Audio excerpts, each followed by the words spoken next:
Hello and thank you for joining. In this video we're going to talk about carrier parts on a chiller.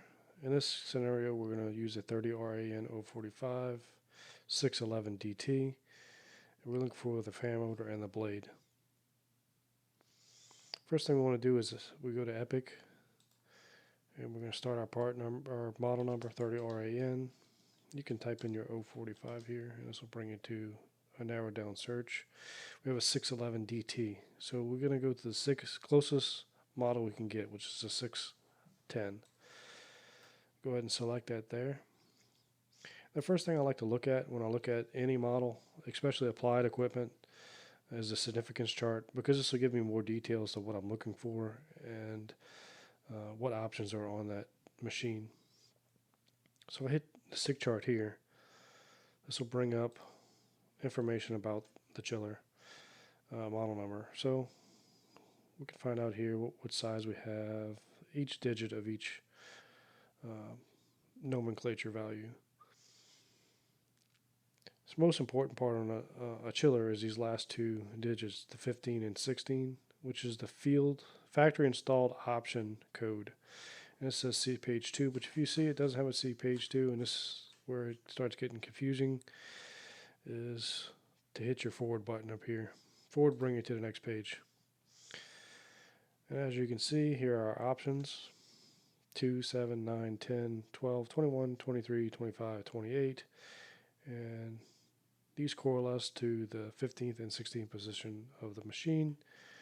In this case, we have a DT, which has options 7, 9, 10, 21, and 28, which is low ambient. That's important for us to know. 9, medium load control. 10, a cooler heater. 21, standard piping. And 28, non-fuse disconnect. No non-fuse disconnect. Once we figure that information out, we can close this out and start looking for our fan motor. So our fan motor will be in our fan and motor group. And the first thing I'm going to do is narrow it down, and in this filter section you can put motor. And the second thing I like to do is always just navigate to my drawing. Once I have my drawing open, it narrows down my item numbers. And these item numbers coalesce back to what the item numbers you're looking at on the other screen. So you have 204, 204A, 187, and 187A. Some numbers won't show up in your parts breakdown, but that eliminates them. So we'll go ahead and back look at our information here. So we have the 187, 187A, but I did not see a 204 or a 204A, and you can scroll down and you won't see it here, which narrows that down to only 187 and 187A. So you have this motor and this motor, which are actually the same part number, but there's some information here. This motor says low ambient. When replacing an HD56AZ motor with an HD56AK, you must also order 4 brackets, item number such and such, but it doesn't make any mention of this AE. So, what gives? Let's look further into it. It says refer to parts bulletin here. So if you copy this number,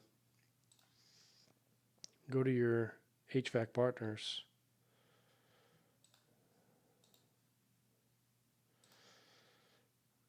and put this in your search bar here on the left, it'll bring you to that bulletin, and you can read it for yourself. This is always important to make sure you get your customers the correct parts. So we won't really read this in too much detail, but we'll look at it here. It says so model number is affected, and this serial number. PSN is prior serial number. It says solution, issues.